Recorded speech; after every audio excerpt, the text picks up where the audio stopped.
Observe o movimento.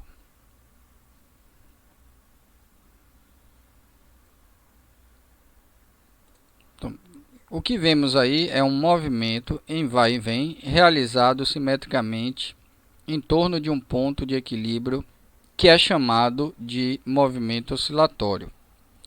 Bom, então esse corpo, né, que é uma massa, né, que ele fica aqui oscilando em torno desse ponto de equilíbrio, né? E essa palavra aqui, ó, simétrico, representa ali mesma distância, ou seja, então ele fica oscilando, né, entre os pontos mais A e menos A, que tem a mesma distância em relação a esse ponto central, chamado aqui ponto de equilíbrio.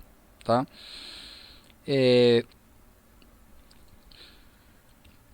Todo movimento oscilatório que se repete em intervalos de tempos iguais é chamado aqui de movimento periódico. Tá? Ou seja, a palavra aqui periódico se refere a um movimento repetitivo, tá? E período representa ali o tempo de um movimento desse completo, tá? Então, quando o movimento se repete em torno de uma posição de equilíbrio em intervalo de tempo regulares, é chamado de movimento harmônico simples.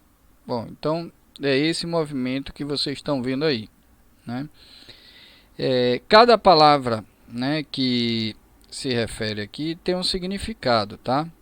A palavra harmônico representa que cada movimento desse completo é sempre ali um reloginho, tá? Então, harmonicamente significa que cada movimento desse completo ocorre exatamente no mesmo intervalo de tempo. E essa palavra aqui, simples, se refere que não há atrito no sistema. Então, a palavra simples está falando que o sistema é sem atrito. Então, cito agora alguns exemplos de oscilações. Então, vimos lá um corpo oscilando em torno do ponto de equilíbrio O, entre os pontos mais A e menos A, né? Bom, então eu posso representar aqui o movimento de um corpo suspenso por uma mola. Então, esse aí é um movimento, né, em torno de uma posição de equilíbrio, tal como aquele exemplo anterior. E essa oscilação também realiza aí um movimento harmônico simples, ou seja, realiza um MHS. Movimento de um pêndulo oscilando com pequena amplitude. Também é outro exemplo, né, de um movimento oscilatório que realiza aí MHS. O movimento do balancinho de um relógio. As vibrações de cordas e coluna de ar em instrumentos musicais. Então, aquele som que a gente ouve, né, são vibrações praticamente harmônicas ou superposição delas, ou seja, quando você toca mais de uma nota ao mesmo tempo, tá? Então, a corda do violão, né, quando ela vibra harmonicamente, ou seja, então aquela vibração também realiza um MHS. Um instrumento de sopro, né, tem um mecanismo na qual a vibração do ar também realiza ali um MHS, de tal modo que a gente ouve, né, o som.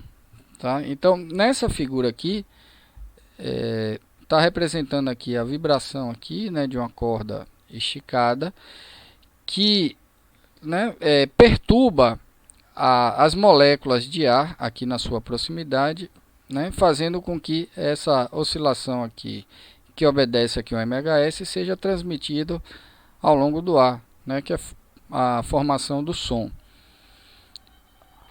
Oscilações das moléculas de um sólido em relação a seus arranjos simples, né? Então veja só,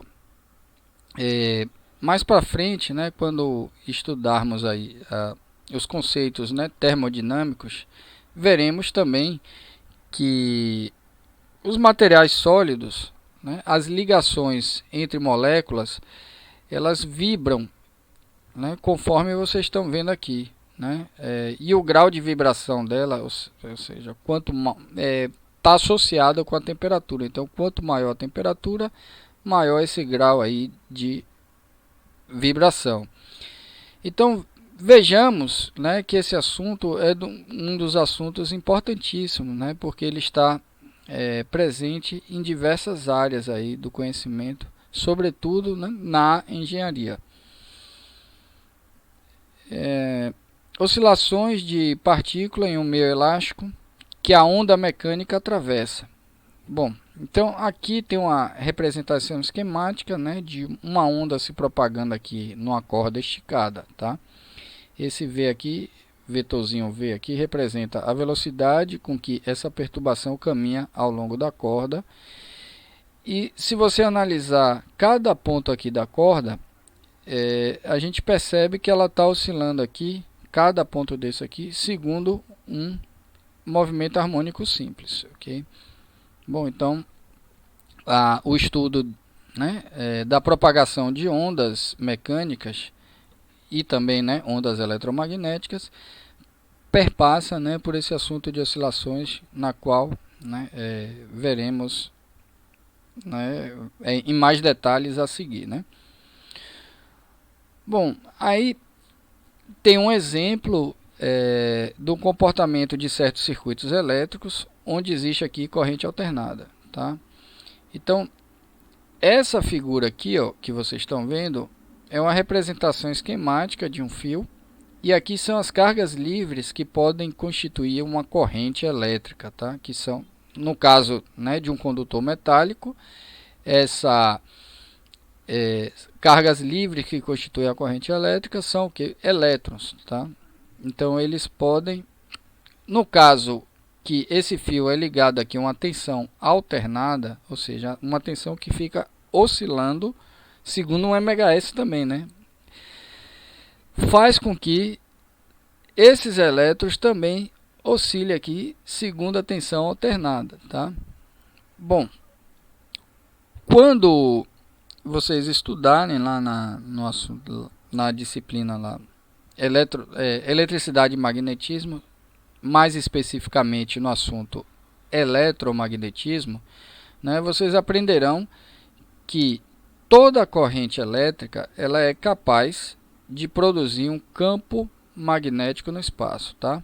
Então, carga elétrica em movimento gera um efeito magnético. Por sua vez, um campo magnético, agora variável no tempo, da qual, como esse aqui que foi produzido, também pode produzir, né, uma corrente elétrica que está associada ao campo elétrico que a gente vê aqui, tá?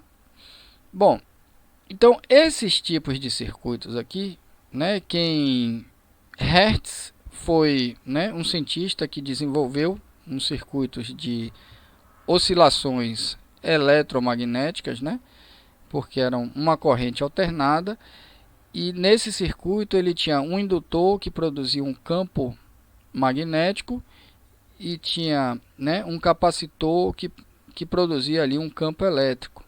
Esses dois eles oscilavam segundo um MHz, de tal modo que o campo elétrico, né, oscilante induzia um campo magnético também oscilante e vice-versa, tá?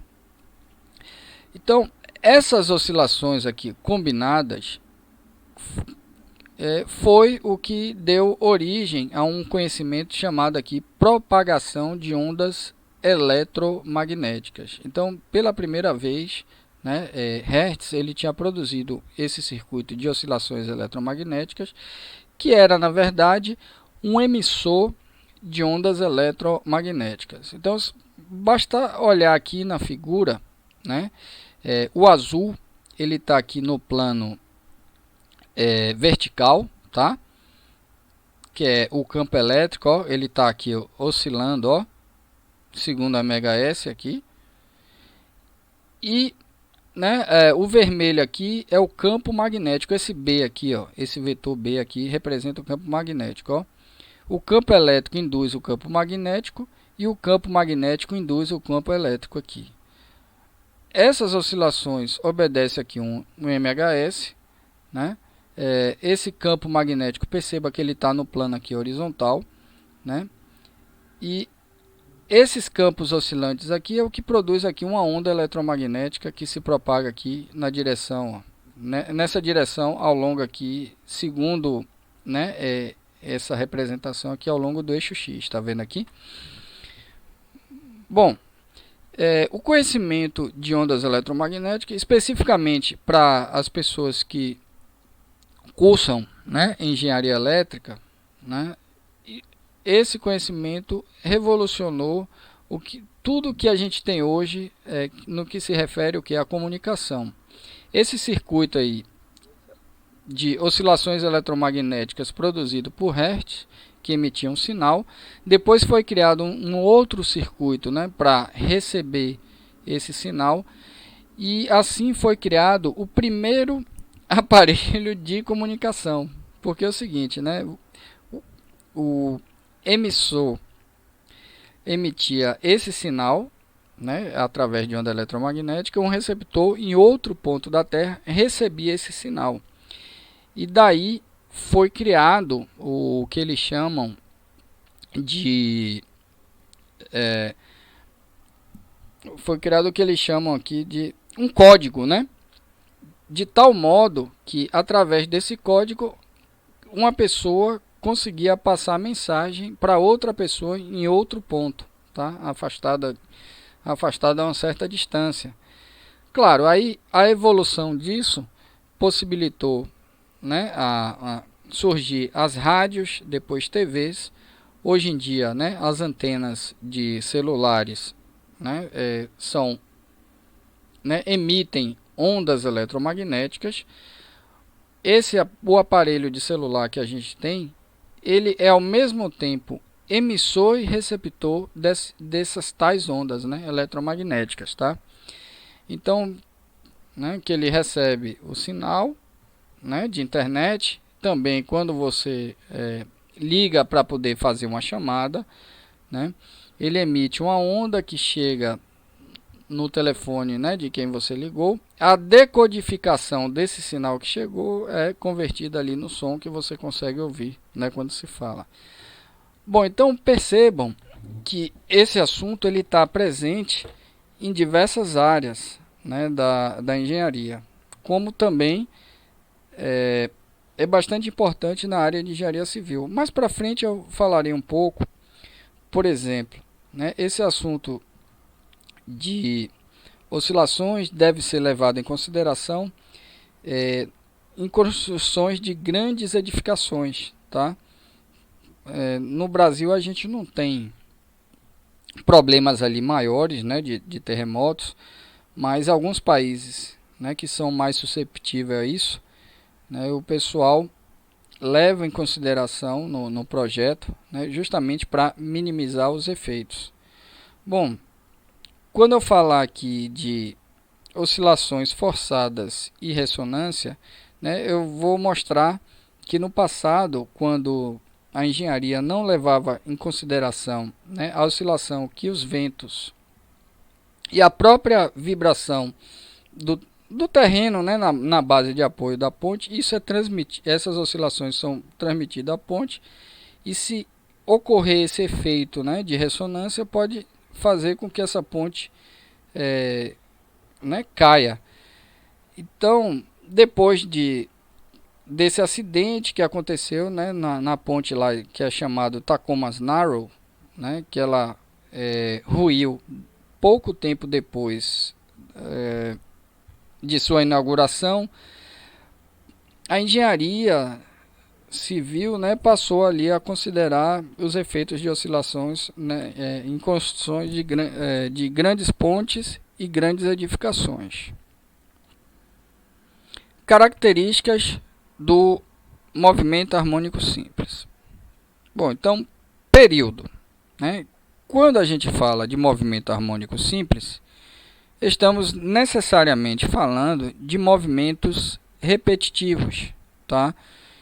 E, né, o tempo que leva para realizar ali um movimento completo e a partir daí passa tudo se repetir novamente, eu vou chamar aqui de período, ou, né, o tempo de um movimento completo, né, como eu dei vários exemplos, né, de diversas situações, então esse movimento completo eu vou chamar aqui de ciclo. E o período é o tempo para se completar aqui um ciclo, ou, né, uma oscilação, se preferir dizer assim, né? No sistema internacional, né, o período, que é medida de tempo, ele tem que ser dado em segundos, ok? E, né, quando a gente fala de movimentos aqui periódicos, né, é importante a gente definir o que vem a ser o que? Frequência, né? A frequência é o número de ciclos, ou seja, o número de oscilações que ocorrem na unidade de tempo, tá? Em outras palavras, você pode dizer que isso aqui é o inverso do período, tá? De tal modo, ó, que eu posso escrever aqui, ó, frequência é igual que 1 sobre período, ou vice-versa. Período também pode ser igual que 1 sobre frequência. Um é o inverso do outro, tá? Bom, se o período no sistema internacional é medido em segundos, a frequência no sistema internacional, que é o inverso, vai ser 1 dividido por segundo. Aqui, ó, 1 dividido por segundo.